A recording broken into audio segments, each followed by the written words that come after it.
Hamas की जंग लगातार चल रही है, लेकिन आज इस जंग का 13वां दिन हो चला है। 12 दिन बीत चुके हैं, लेकिन अब तक कुछ खास इस जंग में नहीं हुआ। ऐसा इसलिए क्योंकि इजराइल की ओर से इससे पहले दावा किया गया था कि वो हमला करेंगे, यानी कि 7वें दिन ही उसने ये ऐलान कर दिया था कि एयर स्ट्राइक्स तो वो कर ही रहा है, इसके साथ साथ वो जमीनी तौर पर भी अंदर जाकर अटैक करेगा हमास पर, लेकिन अब तक उसने नहीं किया। ऐसा क्यों?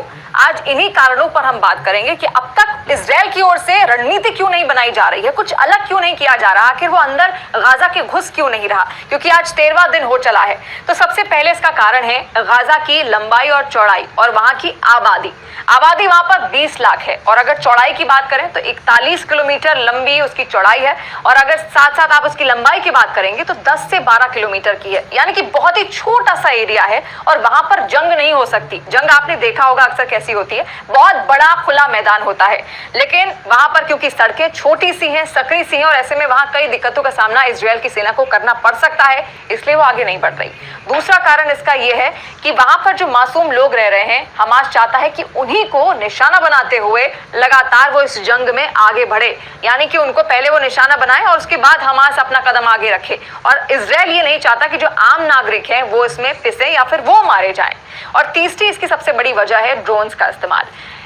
जो हमास है उसके पास बहुत सारे ड्रोन्स हैं, बहुत सारे हथियार उसके पास हैं, और ऐसे में हमेशा पहले वो निगरानी करता है ड्रोन्स के जरिए। गाजा के आसपास का जो भी बॉर्डर एरिया है, सबसे पहले वो वहां पर निगरानी करता है, और उन्हीं के जरिए उसके ओर से बॉम्बर्स गिराए जाते हैं, ताकि जो वहां पर निगरानी कर रहे जो सिक्योरिटी फोर्सेज हैं उनको टारगेट किया जा सके। तो ये तीसरी बड़ी वजह है ड्रोन्स। और चौथी बड़ी वजह है वहां पर जो रॉकेट्स उसके पास है, रॉकेट का जखीरा बहुत बड़ा है हमास के पास। और ये जो युद्ध इस वक्त चल रहा है, ये कोई 1-2 दिन की तैयारी नहीं है, ये पूरी तैयारी है 1 साल की, और इसमें इसके पीछे ईरान है जो कि खुलकर समर्थन भी दे रहा है।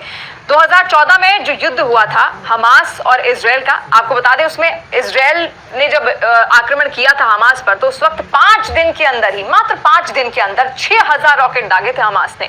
तो आप सोच सकते हैं और समझ सकते हैं कि अगर इस बार जवाबी कार्रवाई इजराइल की ओर से की जाएगी तो आखिर कितना बड़ा हमला यहाँ पर हमास कर सकता है इजराइल पर। और 2021 की एक रिपोर्ट ये भी कहती है कि हमास के पास 8000 से भी ज्यादा रॉकेट्स हैं, और वो ऐसे रॉकेट्स हैं कि सब कुछ तबाह कर सकते हैं। तो ये तैयारी पूरी 1 साल की है, 1 दिन की तैयारी के साथ हमास इस जंग में नहीं कूदा है। पांचवी सबसे बड़ी वजह यह है कि हमास के अंदर, गाजा पट्टी के अंदर बहुत सारे स्ट्रॉन्ग पॉइंट्स हैं।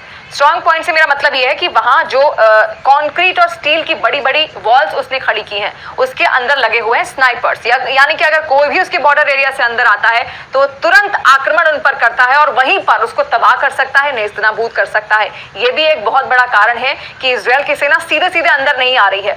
और अगर अगले बड़े कारण की बात की जाए तो बहुत सारे सुरंगें वहां पर हैं गाजा के अंदर पृथ्वी के अंदर उन्होंने कई सारी सुरंगें बनाई हुई, यानी कि पूरा सिस्टम जो उनका है इस युद्ध का, वो वहीं से ऑपरेट करते हैं।